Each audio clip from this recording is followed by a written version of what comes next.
ពីនៅជួយចុះរួម7ជាន់មិនអាចឡើងរួចហើយមិនអាចកែខ្លួនប្រធានមានមានទៅពេញក្នុងខ្លួនធ្វើអីក៏ហ៊ានដែរឲ្យទៅពេលជក់ហើយពេលអស់លុយអាទីម៉ូតូចេញរយចេញរកលុយអានឹងបានបងហុយមើលណាឆ្លើយអានឹងវាយយកលុយវាយទាំងប្រថុយយកលុយមកទិញមកម៉ែប្រាប់ក៏មិនឲ្យតាមដែររត់ចេញពីផ្ទះព្រោះចិត្តស្អប់ម៉ែកូនចង់មកសៀមយាតអន់ដូចឆ្កែសំបីអ្នកភូមិក៏គេដៀដែរប្រាប់កូនគេនៅកុំឲ្យរករុកព្រោះនឹងជក់នឹងប្រយ័ត្នជាប់គុកស្ដាប់ឮហើយសក្តៅនៅក្នុងចិត្តចិនកាប់មួយអាកំដរអបសក់ពីមុនក្មេងល្អតែឥឡូវគ្មានទំនើងបើយើងចង់ខ្លាំងទៅអ្នកណាទៅសើយើងមានតែគេដៀថាអាភ្លើមស្គាល់គុកស្គាល់ច្រវាក់បើបានជុំម្ដងទៅវានេះជាងស្លាក់មិនចេញហាមកាត់និយាយប៉ុននឹងសូមកាត់ប្រធានបទជុំរឿងខ្ញុំយកមកសម្លុតវ៉ាក្មេងញីក្មេងស្រីក្រោយឲ្យចង់ប៉ះអញពូឲ្យនេះហក់មកកតោនៅនឹងដៃកាក់ក្បាយធ្លាក់ដីពាកមួយតែមានអត្តន័យ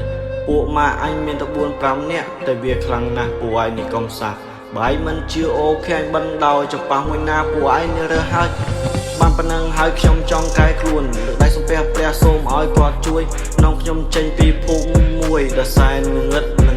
ងងខ្ញុំផងខ្លួនធ្លាក់ចូលយ៉ាងធ្ងន់ធ្លាក់ចូលអន្លង់ដល់សែនជ្រៅវាជ្រៅខ្លាំងណាស់មិនអញឡើងរួចទៅខំយ៉ាងណាក៏នៅតែមិនរួចដូចកំបិតដែលមុតរួចចាន់ទម្លុះបេះដូងទាំងមូលកាន់តែយូរវាកាន់តែចុកហើយកាន់តែយូរក៏វានឹងងាប់ជីវិតអាភ័ព្វនឹងចុកកម្មពៀវេរាទាំងអង្គវាតាមចង់ពៀមិនយូរមិនឆាប់វាគង់តែយ៉ាប់ជីវិតដូចអាត់វាគង់តែស្លាប់អូណូ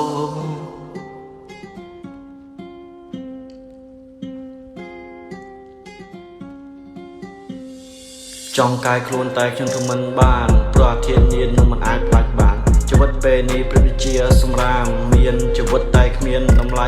មានទុកតែគ្មានសេរីអ្វីទាំងអស់គឺបាត់បងជាប់ចំណងហើយស្រ័យមិនចេញជីវិតតមកដេញចំសៃមិនចេញនេះហើយចង់សាកហើយក៏ធ្លាប់ជីវិតអាផាប់ចោឈ្មោះអ្នកញៀនបំពេញនឹងច្បាំងស្លាប់គ្មានអ្នកស្ដាយខ្លាចជាក្មេងជាគេដៀខ្លួនប្រាស់ម្ដងសង្ឃឹមខំផ្ដាច់ហើយខំកែឈុំជក់ឲ្យកុំនឹកយើងគិតឡើងវិញអ្វីទាំងអស់យើងស្រង់ឡើងវិញខំទន្ទិញឲ្យចាំមាត់ទីបំផុតត្រូវបានបញ្ចំសង្កែខ្លួនហើយឈប់ជក់មកជិះរៀងរហូតហើយពួកម៉ាអើយគ្នាកែហើយអាយ goodbye bye ពួកម៉ាអើយគ្នាកែហើយអាយ goodbye